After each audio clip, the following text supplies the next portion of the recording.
Our top stories we are following this afternoon. Hard to believe, but it's been almost 2 weeks since that B-17 plane crash at Bradley, and finally some new details are being released. The crash killed 7 people at Bradley Airport. A new 4-page preliminary report by the NTSB shows a closer look of what may have gone wrong with that vintage plane. Channel 3's Courtney Zeller is breaking down that report for us on what may have gone terribly wrong. She's live now at Bradley with that information. Courtney?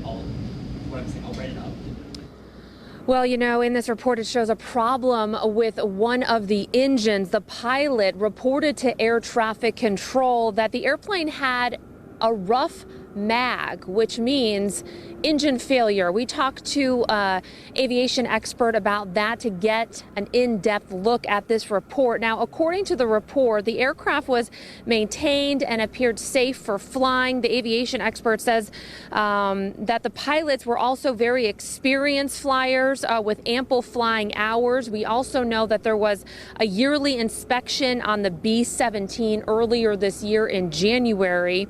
Now, there was communication, of course, between the pilot and air traffic control right before the crash. In the report, the pilot said he needed to land because of an engine issue. The crash happened earlier this month. It shut down Bradley International Airport in Windsor Locks for hours. Here's more from that aviation expert.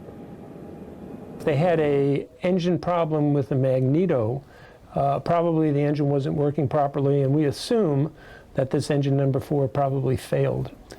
They still have 3 other engines that are flying, and that's the curious part. Why wasn't this aircraft able to maintain altitude? Now, a total of 7 people died that day. The 2 pilots, 5 passengers, 7 others were hurt.